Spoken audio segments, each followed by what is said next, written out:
Olá pessoal, tudo bem? Bem-vindos à continuação da nossa aula sobre estudos de corte.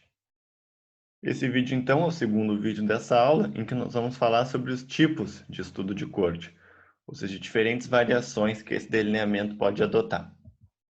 E a gente costuma então classificar os estudos de corte conforme as seguintes características que eu vou mencionar agora e depois nós vamos conversar sobre cada uma delas em detalhes.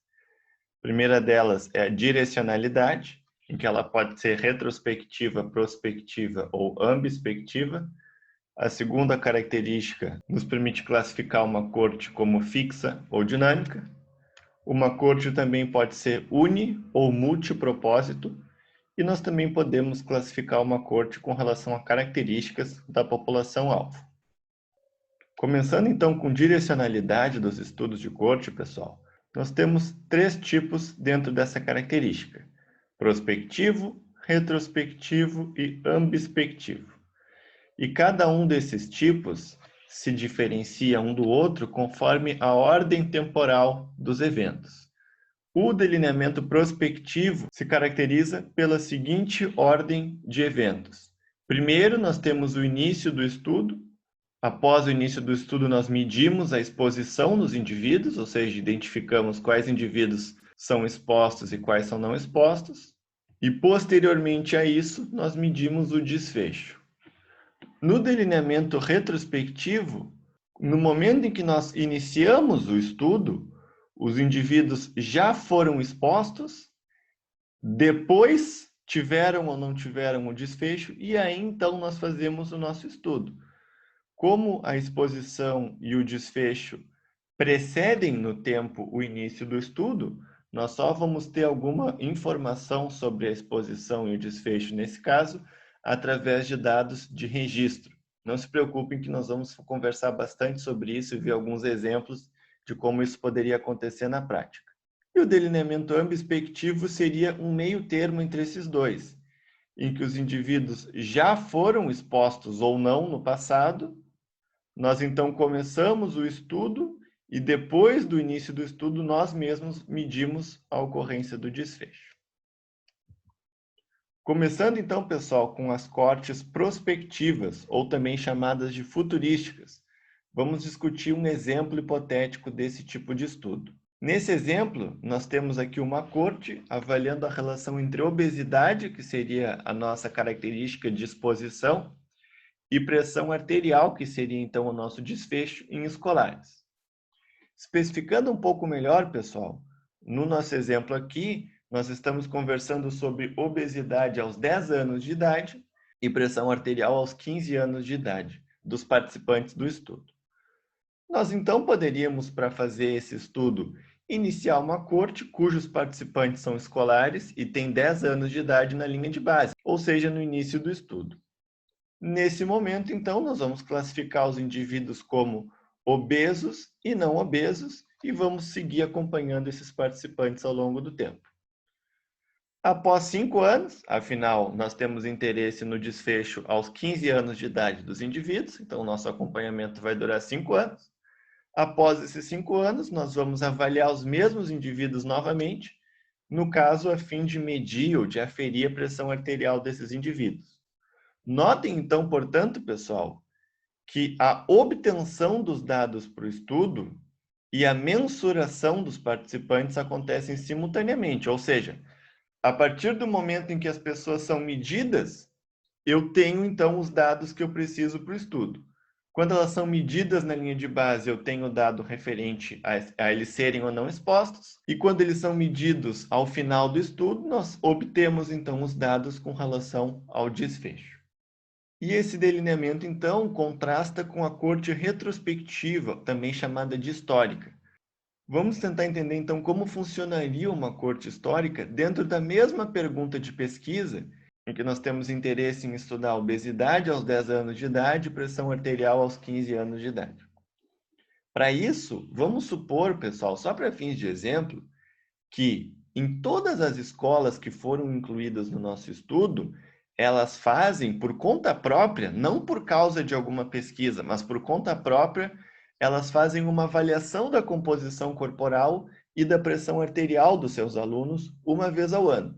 Então, essas escolas, por conta própria, uma vez ao ano, vão lá e medem os alunos, mais precisamente a composição corporal e a pressão arterial. Notem então, pessoal, que essa informação, ou seja, informação sobre obesidade e informação sobre pressão arterial, vai estar disponível em registros dessa escola, independentemente da gente querer fazer uma pesquisa sobre isso ou não. É uma prática da escola, essa coleta de dados é uma coisa que acontece alheia à pesquisa. Nesse sentido, então, nós poderíamos, no ano corrente, né, no ano de 2021, estudar essa pergunta de pesquisa usando dados dos indivíduos que completaram 10 anos de idade em 2010 e, portanto, 15 anos de idade em 2015. Poderia ser 10 anos de idade em 2015, 15 anos em 2020, por exemplo. Eu só usei aqui 2010, 2015 como um exemplo. Como que nós faríamos isso, pessoal? É só a gente pedir essas informações para as escolas, que têm esses dados nos seus registros. Então, a gente entra em contato com as escolas e pergunta, olha, vocês poderiam nos fornecer essas informações? Se as escolas concordassem, se nós tivéssemos uma aprovação ética adequada, nós já poderíamos ter esse dado pronto. Ou seja, em vez de nós começarmos a medir os indivíduos hoje, o que necessitaria aguardar 5 anos para depois poder medir o desfecho, esses indivíduos já foram medidos. É como se a corte já tivesse sido feita e nós estamos apenas obtendo esse dado, no caso aqui em registros escolares. E com esses dados, então, a gente poderia comparar a pressão arterial aos 15 anos, que é o nosso desfecho, com a obesidade aos 10 anos. Notem que é a mesma comparação que na corte prospectiva anterior, em que a obesidade foi medida quando os participantes tinham 10 anos de idade e a pressão arterial foi medida quando os participantes tinham 15 anos de idade. A diferença é que essas medidas todas foram feitas antes do momento em que nós planejamos elaborar uma corte. Portanto, pessoal, numa corte retrospectiva, a obtenção dos dados é posterior, ou seja, acontece depois, com relação à mensuração dos participantes.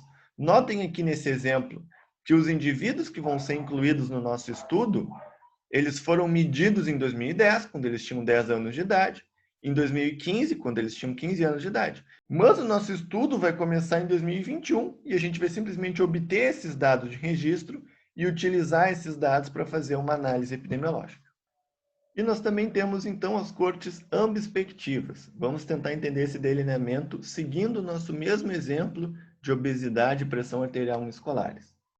Para isso, pessoal, vamos supor, também só para fins de exemplo, que em todas as escolas incluídas na pesquisa, todos os alunos são avaliados com relação à composição corporal, mas não com relação à pressão, ou seja, a gente conseguiria obter dados de registros escolares para definir se os indivíduos eram obesos ou não, mas não poderíamos utilizar dados de registro para estudar o nosso desfecho, tendo em vista que as escolas não medem pressão arterial nos seus alunos, diferindo então do exemplo anterior.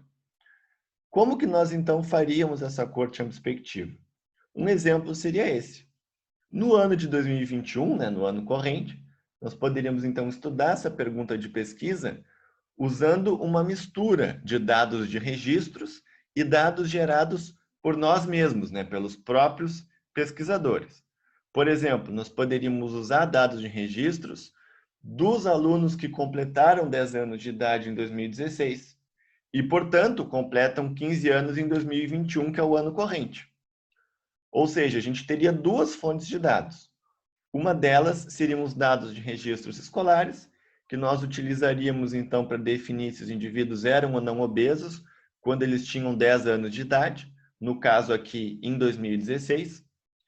E nós mesmos vamos medir a pressão arterial desses mesmos indivíduos aos 15 anos de idade, ou seja, no ano de 2021. Então, notem aqui que nós temos uma mistura de dados de registro e de dados novos, dados produzidos pelos próprios pesquisadores. Com esses dados, então, nós poderíamos comparar a pressão arterial aos 15 anos com a obesidade aos 10 anos, que é então a mesma comparação que nós faríamos na corte prospectiva. Percebam então, pessoal, que a corte ambespectiva é um meio termo entre as cortes prospectivas e as cortes retrospectivas. Às vezes existe um pouco de confusão, pessoal, entre o que é uma corte ambespectiva e o que é um estudo transversal. Isso pode variar um pouco de acordo com o autor, de acordo com o livro. Na nossa disciplina, nós vamos considerar que a corte ambespectiva é uma coisa e que o estudo transversal é outra. E agora nós vamos entender essa diferença. Primeiro, pessoal, nós temos que pensar sobre a pergunta: qual a diferença entre o exemplo anterior, que nós definimos como uma corte ambespectiva, e um estudo transversal, em que a gente medisse a pressão arterial dos indivíduos quando eles têm 15 anos de idade e que nós tivéssemos obtido dados de sua composição corporal aos 10 anos de idade através de um questionário, em que a gente perguntasse para as pessoas qual era a sua altura e qual era o seu peso aos 10 anos de idade, e com isso a gente calculasse o IMC, por exemplo, o índice de massa corporal. Notem, pessoal, em ambos os casos, nós estamos comparando obesidade aos 10 anos e pressão arterial aos 15. Então, nesse sentido, parece que não haveria uma diferença clara entre uma corte ambespectiva e um estudo transversal. Porém, pessoal, existe uma diferença fundamental entre esses dois delineamentos. Na coorte, no caso aqui na corte ambespectiva, a mensuração das variáveis é feita em tempo real. O que eu quero dizer com isso? É que obesidade aos 10 anos é medida quando os participantes têm 10 anos de idade, independentemente de uma corte ser retrospectiva, prospectiva ou ambespectiva. O que muda é quando o dado é obtido, mas o momento em que o dado foi gerado é sim em tempo real. Por isso, então, a gente diz que qualquer corte é longitudinal, porque o dado é coletado em tempo real e não de forma recordatória. Já no estudo transversal, a exposição só poderia ser medida através de um recordatório. Nesse nosso exemplo aqui, a obesidade aos 10 anos de idade seria medida quando os participantes têm 15 anos de idade e não quando eles têm 10 anos de idade. Portanto, esse tipo de mensuração iria necessitar de um recordatório, estando mais sujeito a erro de medida, devido a viés de memória e outras limitações da gente medir alguma coisa utilizando um recordatório. Para tentar, então, pessoal, esclarecer bem essas diferenças e também resumir os delineamentos prospectivo, retrospectivo e ambespectivo e diferenciar eles de um estudo transversal, vamos aqui fazer uma classificação seguindo o exemplo do nosso estudo em escolares, em que nós temos a exposição referente aos 10 anos de idade e o desfecho referente aos 15 anos de idade. Então, nos estudos de corte, independentemente de ser prospectivo, retrospectivo ou ambespectivo, indivíduos são medidos com relação à exposição aos 10 anos de idade, que é então a idade de interesse com relação à característica de exposição, no caso aqui, ser ou não ser obeso, e a mesma coisa então para o nosso desfecho. Nós queremos estudar a pressão arterial aos 15 anos de idade, e, portanto, nós vamos medir pressão arterial nessa idade. Notem, então, que o momento da mensuração, ou seja, o momento em que os indivíduos são medidos, é o momento que se refere à idade de interesse em que essas características aconteceram. Já num estudo transversal, nós mediríamos a exposição e o desfecho ou aos 15 anos, caso o estudo transversal inclua indivíduos aos 15 anos de idade, ou mesmo com idade mais avançada que 15 anos de idade. E por que isso, pessoal? Porque no estudo transversal nós temos apenas um momento de mensuração e, portanto, nesse único momento nós precisamos medir a exposição e o desfecho. E para que nós possamos ter uma informação sobre a exposição no passado, só com algum tipo de recordatório no caso de um estudo transversal. Já o momento da obtenção do dado, ou seja, o momento a partir do qual o dado passa a estar disponível para os pesquisadores, aí sim vai variar conforme os delineamentos. No caso do estudo prospectivo, o momento da mensuração e da obtenção coincidem, afinal são os pesquisadores que fazem a medida. No caso do estudo retrospectivo, a obtenção do dado vai se dar quando os participantes do estudo já têm mais de 15 anos. Por quê? Porque a gente está usando dados de registro e por isso, então, que essa é uma corte chamada histórica. No estudo ambespectivo, nós temos, então, uma mistura dessas duas coisas, em que informações sobre a nossa característica de exposição podem ser obtidas a partir dos 10 anos, independentemente dos participantes já terem ou não 15 anos, afinal, nós vamos estar usando um dado de registro. E a obtenção, então, do dado do desfecho, aí sim vai ser a mesma que no caso do estudo prospectivo, tendo em vista que são os próprios pesquisadores que medem a ocorrência do desfecho. E no estudo transversal, a obtenção do dado também corresponde com a mensuração, sendo que essa mensuração e também a obtenção acontecem todas no mesmo momento. Outra forma de classificação dos estudos de corte é se uma corte é fixa ou dinâmica.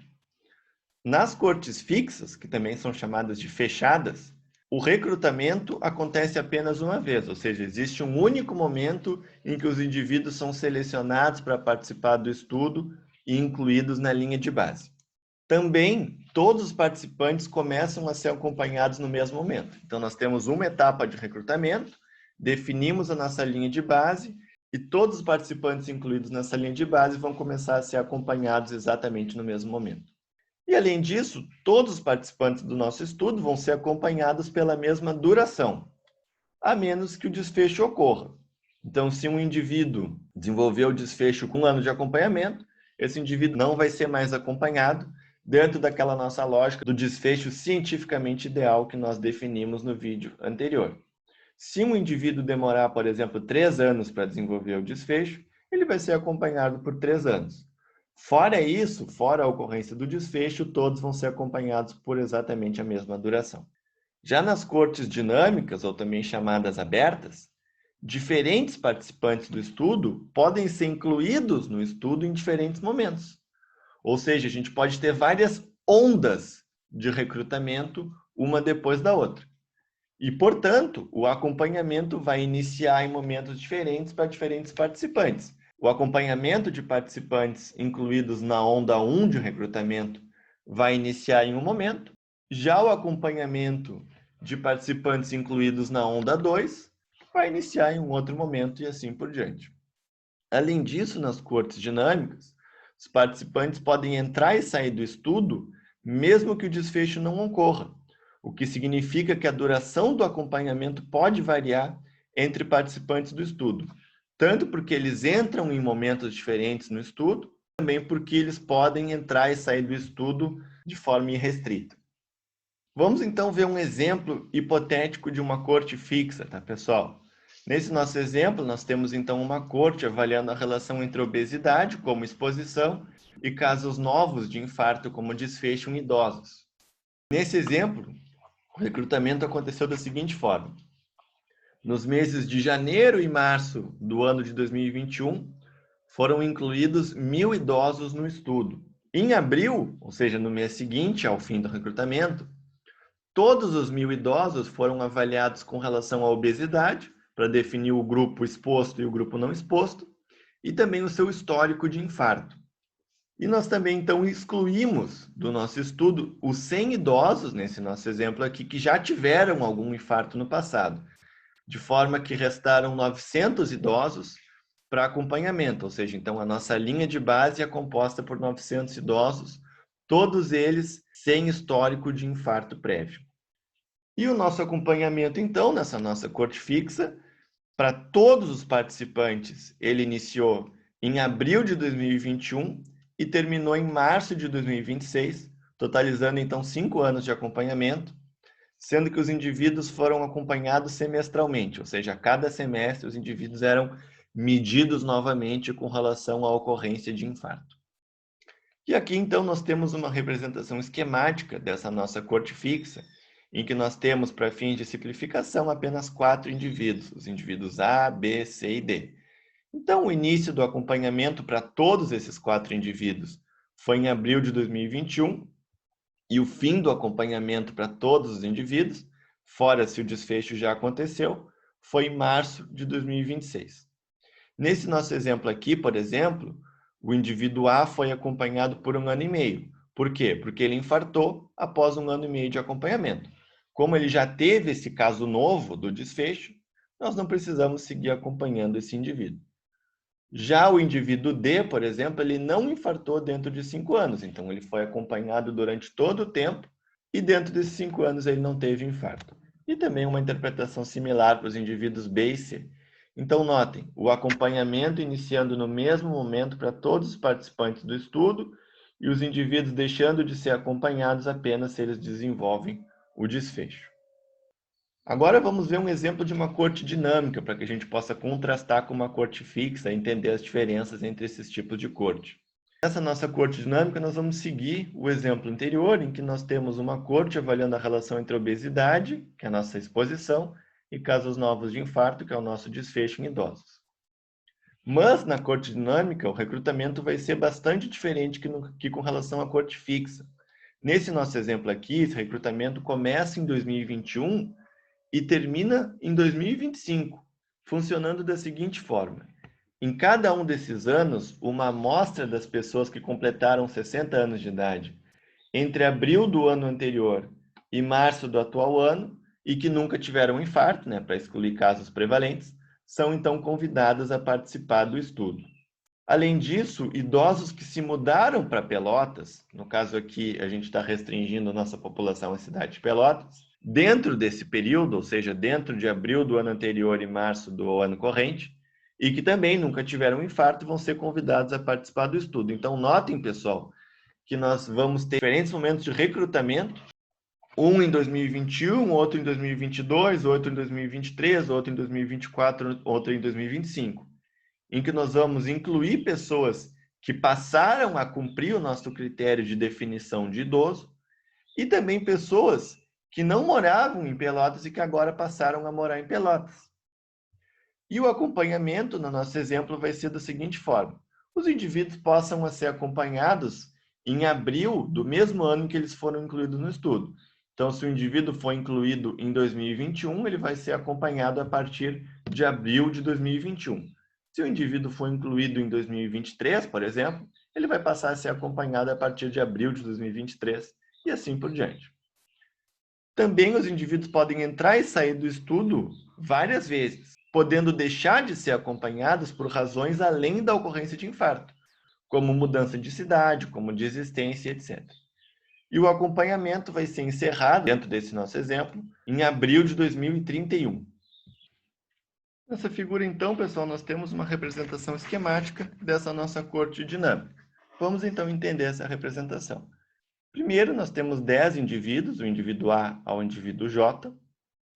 E notem, pessoal, que os indivíduos A e B passaram a ser acompanhados em 2021, que foi a primeira onda de acompanhamento. Os indivíduos C e D em 2022, que foi a segunda onda de acompanhamento. Os indivíduos E e F na terceira, os indivíduos G e H na quarta e os indivíduos I e J na quinta. Ou seja, diferentes indivíduos, então, foram incluídos no estudo em diferentes momentos, que é uma coisa que pode acontecer nas cortes dinâmicas, mas não nas fixas. Em vermelho, nós temos, então, o último acompanhamento do indivíduo em que ele teve o desfecho. Então, por exemplo, o indivíduo A, ele foi incluído em 2021, foi acompanhado por 4 anos, em 4 anos ele teve o desfecho, teve um infarto. Já o indivíduo B, ele foi acompanhado por 2 anos e meio, sem ter infarto nenhum, deixou de ser acompanhado por algum tempo e depois entrou no estudo de novo e passou a ser acompanhado de 2026 até 2029 e em nenhum momento ele teve infarto. O indivíduo C foi incluído no estudo em 2022 e foi acompanhado até 2026 e deixou de ser acompanhado mesmo sem ter desenvolvido o desfecho. O indivíduo D entrou no estudo em 2022 e foi acompanhado até o final, sem ter desenvolvido também o desfecho. O indivíduo E foi incluído em 2023, deixou de ser acompanhado por um ano, entrou no estudo de novo, saiu do estudo de novo e entrou no estudo uma terceira vez, sendo que ele não teve infarto até o fim do estudo. Já o indivíduo F, pessoal, ele foi incluído no estudo também em 2023, deixou de ser acompanhado, depois entrou de novo no estudo entre 2026 e 2027 e lá em 2029, então, ele foi ter infarto. Então, nesse primeiro momento, digamos assim, que ele foi acompanhado, ele não teve infarto. E depois, quando ele passou a ser acompanhado de novo, ele acabou tendo infarto. E nós podemos, então, aplicar essa interpretação para todos os indivíduos aqui nesse exemplo, entendendo, então, que diferentes indivíduos podem ser incluídos em diferentes momentos, podem deixar de ser acompanhados e passar a ser acompanhados novamente dentro da duração do estudo, de forma então que diferentes indivíduos podem ter durações de acompanhamento diferentes. Dentro dessa nossa definição, pessoal, de cortes dinâmicas e fixas, talvez vocês estejam se perguntando se existem cortes fixas. Por quê? Porque numa corte, pessoal, na vida real, dificilmente a duração do acompanhamento vai ser a mesma para todos os indivíduos. Afinal, nós podemos ter perdas por acompanhamento. Indivíduos que desistem do estudo, indivíduos que se mudam, indivíduos que acabam indo a óbito durante o acompanhamento e assim por diante. Então, se a gente for aplicar o critério que a gente usou para definir uma corte fixa e uma corte dinâmica, não existem cortes fixas na vida real em função de perdas por acompanhamento. Porém, não faria sentido nenhum nós termos uma definição que não tem nenhuma aplicação prática. Então, como que nós classificamos cortes entre fixas ou dinâmicas na prática? A gente vai considerar uma corte fixa como uma corte que foi desenhada, que foi planejada para ser uma corte fixa e que faz tudo o que é possível fazer para que ela se mantenha fixa. Mesmo que alguns indivíduos deixem de ser acompanhados por motivos além da ocorrência do desfecho, porque isso não foi parte do planejamento da corte, mas sim uma coisa que acabou acontecendo em função de problemas inerentes a estudos reais. Uma outra forma, então, de classificar as cortes, pessoal, são as cortes unipropósito ou multipropósito. Uma corte unipropósito é uma corte desenhada para estudar um fator de risco específico. E nas cortes unipropósito, então, nós definimos o grupo exposto e o grupo não exposto já na linha de base. E a grande vantagem, então, desse desenho é que ele garante que cada grupo tem um número suficiente de indivíduos, ou seja, que nós temos um número suficiente de indivíduos expostos e um número suficiente de indivíduos não expostos, nos permitindo, então, estudar a ocorrência do desfecho em cada um desses grupos de forma adequada. E esse é o desenho clássico, né, dos estudos de corte, e é o desenho que nós conversamos até agora nessa aula. Mas nós também podemos ter as cortes multipropósito, que são aquelas desenhadas para estudar vários fatores de risco e não apenas um.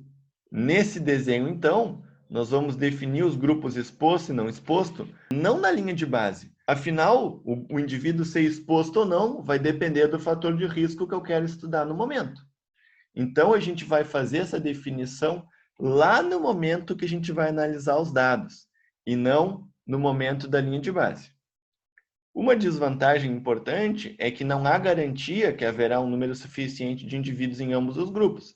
Afinal, a gente só vai olhar se o indivíduo foi exposto ou não quando o dado já está coletado e não quando nós estamos estabelecendo a nossa linha de base. E esse é um desenho muito usado em cortes de base populacional. Um exemplo, então, pessoal, de uma corte unipropósito seria uma corte avaliando a relação entre tabagismo, que é a nossa exposição, e doenças respiratórias, que seria o nosso desfecho em escolares. Vamos especificar um pouco mais. A gente gostaria de estudar tabagismo aos 12 anos de idade e doenças respiratórias aos 16 anos de idade. Vamos supor, para fins de exemplo, pessoal, que a nossa população-alvo seja de 100 mil escolares de 12 anos e que a gente, então, deseja obter uma amostra de 1.000 escolares, que corresponde a 1%, né? 1.000 é 1% de 100 mil dessa população. Pessoal, nós estamos falando de escolares de 12 anos de idade. Então, é bem provável que a proporção de fumantes nesse grupo seja baixa. Vamos supor que essa proporção seja de 2%, ou seja, entre os escolares de 12 anos, 2% deles fumam e 98% deles não fumam. Dentro desse contexto, pessoal, se nós fôssemos selecionar a nossa amostra através de um sorteio simples, em que todos os indivíduos têm a mesma chance de ser incluídos na amostra, independentemente deles serem fumantes ou não, será que a gente vai ter um número suficiente de fumantes na nossa amostra? Será que isso pode afetar o nosso estudo de alguma forma? Vamos pensar juntos, pessoal, nesse nosso exemplo. Na nossa população, nós temos 100 mil escolares e 2% deles fumam, o que significa que nós temos 2.000 fumantes e 98 mil não fumantes, sendo o total 100 mil escolares. Como então que nós poderíamos incluir os indivíduos no nosso estudo de corte? Uma forma seria um processo de amostragem simples, em que todo mundo tem exatamente a mesma probabilidade de ser incluído no estudo. No exemplo aqui, tanto os fumantes quanto os não fumantes têm a mesma probabilidade de serem incluídos no estudo. Como a probabilidade de ser incluído no estudo é 1%, afinal, nós vamos estudar 1.000 indivíduos de um total de 100.000, e 1.000 é 1% de 100.000, então nós teríamos 20 fumantes e 980 não fumantes. Então, notem que na nossa amostra nós vamos ter um número muito baixo de fumantes e um número bem grande de não fumantes. Com só 20 fumantes, talvez fique muito difícil a gente conseguir estudar de forma adequada a ocorrência do desfecho nesse grupo.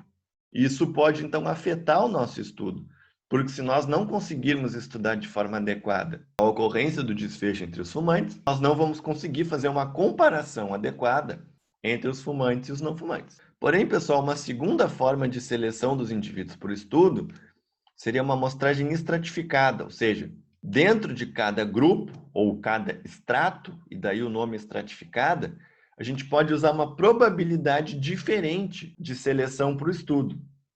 Então, por exemplo, nós poderíamos fazer um sorteio em que os fumantes têm 25% de probabilidade de serem incluídos no estudo.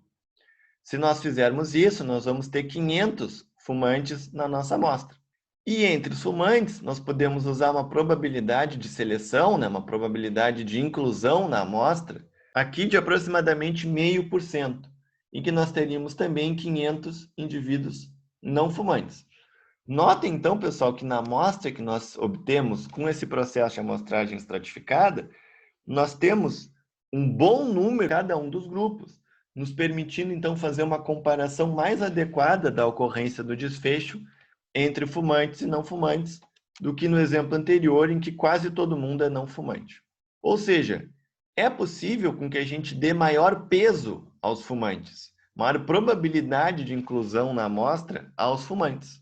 Dessa forma, então, nós vamos ter um número suficiente de indivíduos em cada um dos grupos, o que vai nos dar melhores condições de comparação entre eles, que é o objetivo do estudo de corte.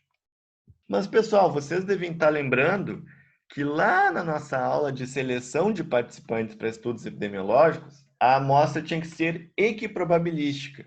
O que é uma amostra equiprobabilística mesmo?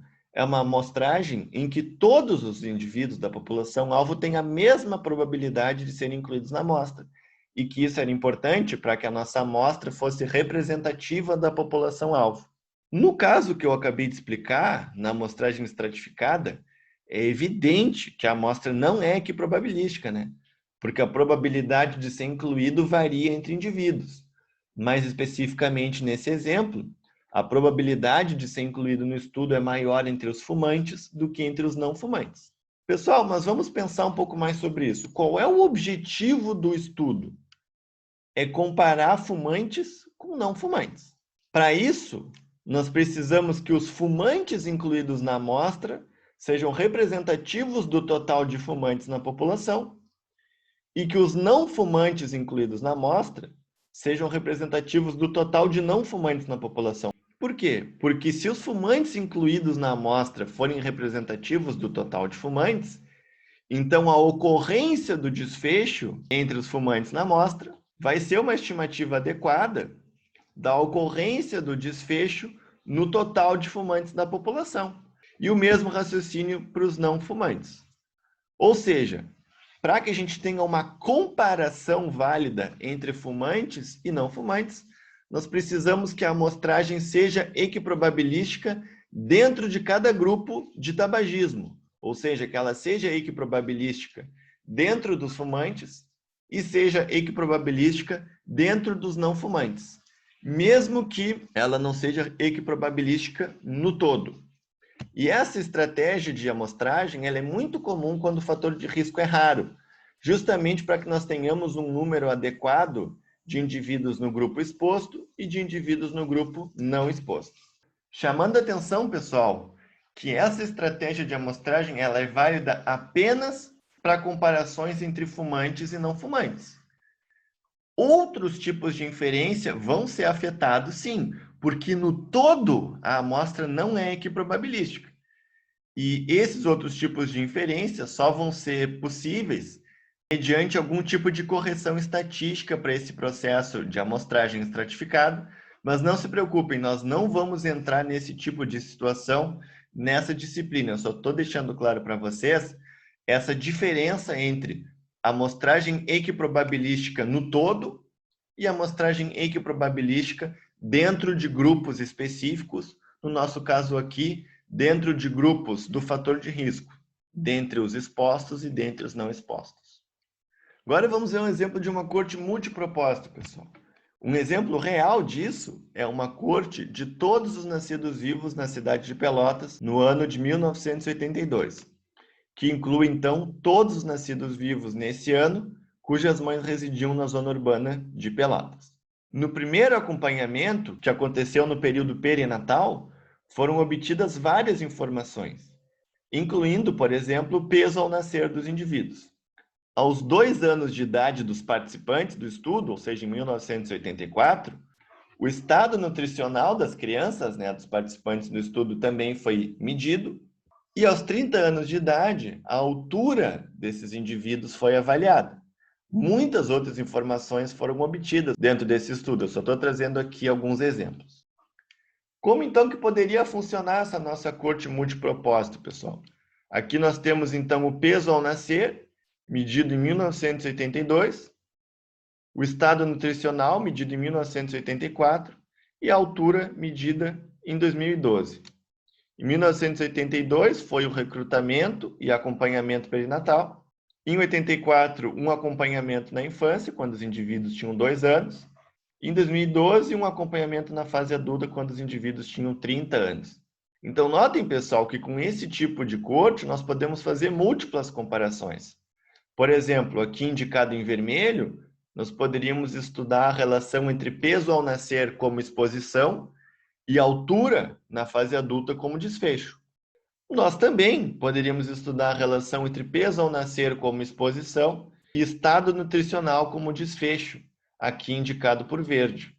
Então, notem que nessas duas comparações nós temos a mesma exposição, que é o peso ao nascer, mas desfechos diferentes. Em vermelho, a altura, e em verde, o estado nutricional.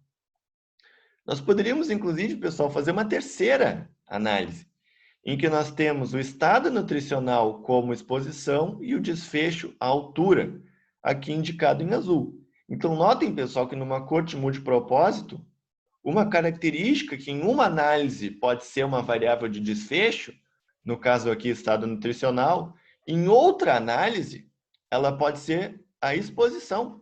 Então, numa corte multipropósito, nós vamos definir os grupos exposto e não exposto no momento em que a gente vai fazer a análise e não na linha de base do estudo, porque nem seria possível fazer isso. E por fim, pessoal, a última forma de classificar um estudo de corte que nós vamos conversar na nossa disciplina é com relação a características da população-alvo. E, na verdade, isso é uma coisa bastante simples. E consiste no seguinte, que muitas vezes a gente menciona, ou a gente faz menção a características da população-alvo ao descrever uma corte. Então, por exemplo, nós temos as cortes de nascimentos, como exemplo disso, a corte de nascidos vivos em Pelotas, em 1982. Nós podemos ter cortes de idosos, como a corte de idosos em Bambuí, em São Paulo. Nós podemos ter uma corte de pessoas com uma determinada ocupação, como o estudo de saúde das enfermeiras, o estudo NHS. Nós podemos ter cortes de famílias, como o estudo longitudinal de pais e crianças em Avon, ou o estudo Auspach. Uma corte de expostos a um fator de risco específico, como essa corte francesa de fumantes frequentes, a corte Focus, etc. Então, não é um delineamento propriamente dito diferente, mas sim menção a características da população-alvo no momento em que a gente descreve uma corte. Certo, gente? Espero que esse conteúdo tenha ficado claro. Nos vemos então no próximo vídeo, em que nós vamos conversar sobre as vantagens e limitações dos estudos de corte e com isso então fechar a aula sobre esse desenho de estudo. Até lá!